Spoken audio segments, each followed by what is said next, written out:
Bom dia, mais uma manhã com Deus, priorizando a palavra de Deus. E nesta manhã do dia 27 de dezembro, nós vamos meditar de Apocalipse, do capítulo 1 ao capítulo 3, e que a paz do Senhor encha o teu coração nesta manhã. Apocalipse é o último livro da Bíblia, isso.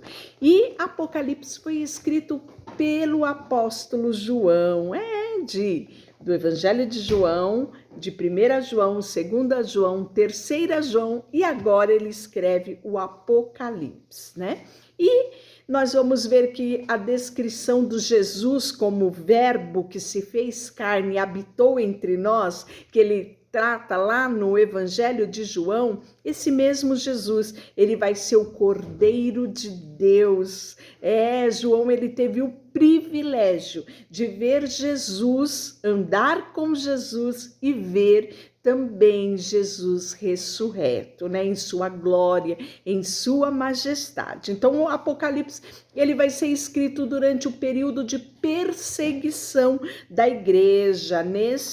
Nessa época, o imperador romano Nero, ele acusa, né, os cristãos de serem sido os culpados por incendiar Roma em 64 depois de Cristo. E por conta disso, né, nós vamos ver atrocidades sendo praticadas contra os cristãos. E João, nesse episódio, vai ser exilado para uma ilha chamada Patmos. É um local onde servia de prisão.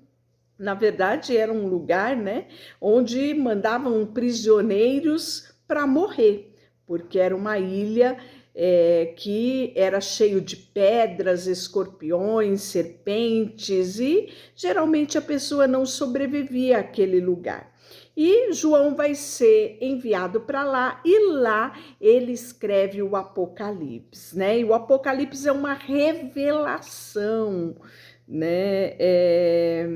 E ele inicia o Apocalipse dirigindo às 7 igrejas da província romana da Ásia, né? Uma região conhecida hoje como a Turquia. Já falamos sobre isso nos livros, nas cartas de João, 1 João, 2 João e 3 João. Então, o Apocalipse, como eu já falei, é uma revelação, e nós vamos ver, apesar de falar sobre os finais do tempo, nós temos a figura de um João otimista, né? Apesar de retratar um período de perseguição, né? Ele vai falar dessa luta do bem contra o mal, né? E nós vamos ver que ele tem essa mensagem otimista porque ele fala de Jesus, o Messias, o próprio Deus, né, vindo ao mundo. Então nós vamos ver que ele vai chamar o seu texto repetidamente como profecia. E sem mais delongas, vamos iniciar o capítulo 1, que ele vai trazer como título, o autor, né, do próprio livro vai assim declarar: revelação de Jesus Cristo, que Deus lhe deu para mostrar seus servos as coisas que em breve devem acontecer, e que ele, enviando por intermédio do seu anjo, notificou ao seu servo João, o qual atestou a palavra de Deus e o testemunho de Jesus Cristo quanto a tudo o que viu.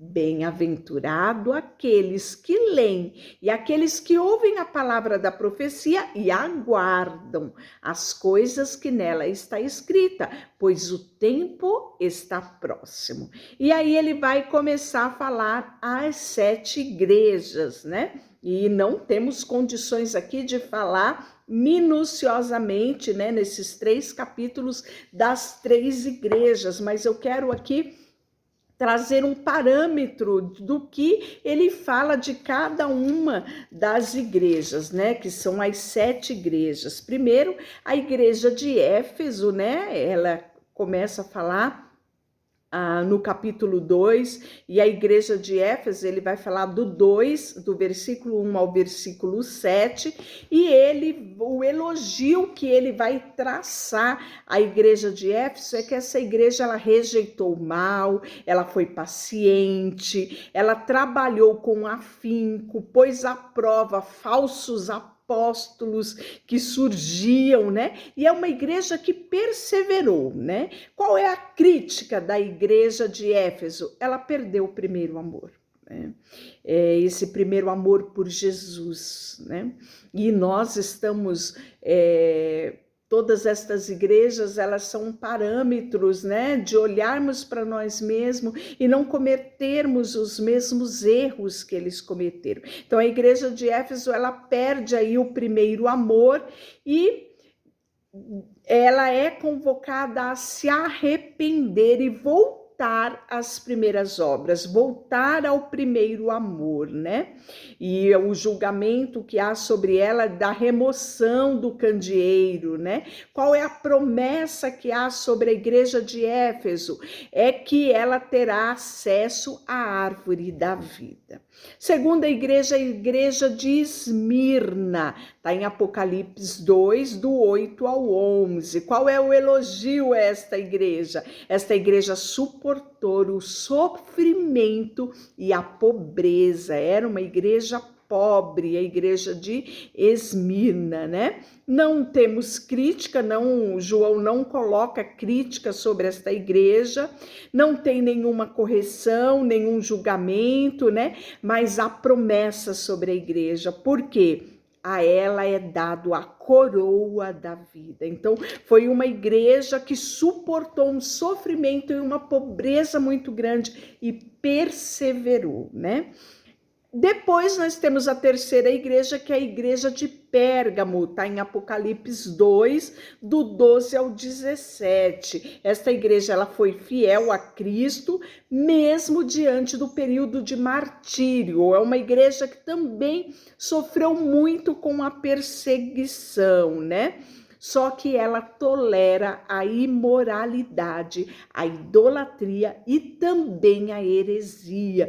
Então, João vai trazer uma crítica muito forte sobre a igreja de Pérgamo, né? E diz a ela: arrependa-te, né? E fala que haverá um julgamento, a espada da boca de Cristo sobre a igreja de Pérgamo, né? E a promessa sobre a igreja, se ela se arrepender, né? Haverá maná escondido, uma pedrinha branca com um novo nome, né? Depois nós temos a quarta igreja, que é a igreja de Tiatira, tá? Em Apocalipse 2, do 18 ao 29. Esta igreja era uma igreja que perseverou no amor, no serviço para com os outros, na fé e na paciência. Só que ela tolera o espírito de Jezabel e as suas perversidades, né? E ela também é chamada ao arrependimentos. E qual é o julgamento? O julgamento é todos aqueles que estão associados a Jezabel, que esses sofrerão grandes tribulações, os filhos morrerão, né? E se houver o arrependimento, será dado a ela autoridade sobre as nações e a estrela da manhã. Depois nós temos a igreja de Sardes. É uma igreja que está em Apocalipse 3, do 1 ao 6, né? E nós vamos ver que poucos nessa igreja permaneceram fiéis, havia uma apatia, apesar da reputação de vigor, né? Ela é convidada a se arrepender e a se fortalecer, né, dentro daqueles que restaram, né, dos remanescentes. E nós vamos ver que esta igreja, né, fala também sobre a volta repentina de Cristo, que elas deveriam estar com vestiduras brancas, né, estarem prontos, né, na presença, permanecendo com o seu nome escrito no livro da vida, que o nome deles seriam confessado diante do Pai. Depois nós vamos ter a igreja de Filadélfia, está em Apocalipse 3, do 7 ao 13. E esta igreja, o elogio, a observância que temos que é uma igreja fiel. Nós falamos, quando falamos de Filadélfia, falamos de fidelidade, né? Então, pela fidelidade desta igreja, a gente não vai ter crítica, não vai ter correção, não vai ter julgamento, apenas promessa decorrente dessa fidelidade que eles preservaram. Uma porta seria aberta, uma porta de livramento no período da grande tribulação, né? Um lugar permanente no templo de Deus e um novo nome. E por fim, a igreja de Laodiceia, de Apocalipse 3, do 14 ao 22, né? Esta igreja, nós vamos ver que não tem elogio sobre ela, mas há uma crítica. Por quê? Ela foi indiferente, ela superestimou sua posição diante de Deus. A igreja de Laodiceia é uma igreja rica, uma igreja bastarda, né? E aí ela é dito a ela que ela deveria se arrepender e buscar as verdadeiras riquezas, que são as riquezas espirituais, riquezas eternas e não riquezas físicas, né? E o julgamento que seria expelida da boca do Senhor se não se arrependesse, né? Mas se ela se arrependesse, sabe qual é a promessa sobre a igreja de Laodiceia? Que ela se sentaria com Cristo no trono, né? Então é maravilhoso nós olharmos, né, e vermos a característica de cada uma dessas igrejas, né? Ao vencedor, né? Dar-lhe-ei o maná escondido e lhe darei uma pedrinha branca com o seu nome, né? Então são coisas extraordinárias que a gente vê expressando nesses primeiros 3 capítulos, que são os capítulos iniciais do livro de Apocalipse, né? Então, cada uma desta igreja nós temos um alerta, uma mensagem que deve ser também um alerta para nós. Por exemplo, a igreja de Éfeso, né? O alerta que ela nos traz: não devemos abandonar o primeiro amor, né? Apocalipse 2:4. A igreja de Esmirna, né? Eles foram fiel até a morte. Se você é fiel até a morte, dar-te-ei a coroa da vida, né?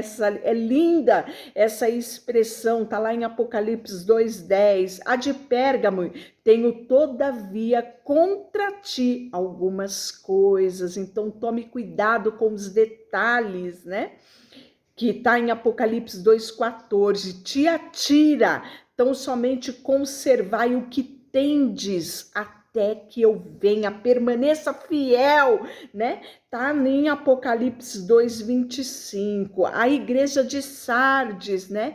Tens nome de que vives, mas está morto. Olha que alerta, não é? Cuidado com a aparência, porque de Deus nada escondemos. Apocalipse 3:1. Mensagem à igreja de Filadélfia, o que ela traz para nós: eis que tenho posto diante de ti uma porta aberta. Então estejamos atentos, né, aos sinais de Deus. Apocalipse 3:8. E a igreja de Laodiceia: nem és frio, nem quente, és morno, vomitarei-te, né? Apocalipse 3:15 é uma mensagem muito forte que nós temos sobre a igreja de Laodiceia, que é a igreja dos últimos tempos. Então, em todas elas, nós temos um convite ao arrependimento, né? Ele fala para a igreja de Laodiceia: seja zelosa e arrepende-te. Eis que estou à porta e bato. Se alguém ouvir a minha voz e abrir a porta, entrarei na sua casa, cearei com ele e ele comigo. E ao vencedor dar-lhe-ei a sentar comigo no meu trono, assim como também eu venci e me assentei com o meu Pai no meu trono. Deixa eu orar por você, Senhor, nesta manhã. Colocamos diante de Ti o nosso coração. Queremos ser firmes, queremos ser fiéis diante da Tua palavra. Não queremos perder o primeiro amor, mas manter viva a chama, Senhor, do nosso amor por Ti, da nossa gratidão, Senhor, da nossa rendição ao Senhor. Colocamos diante de Ti tudo o que temos e somos, em nome de Jesus. Amém. Deus te abençoe.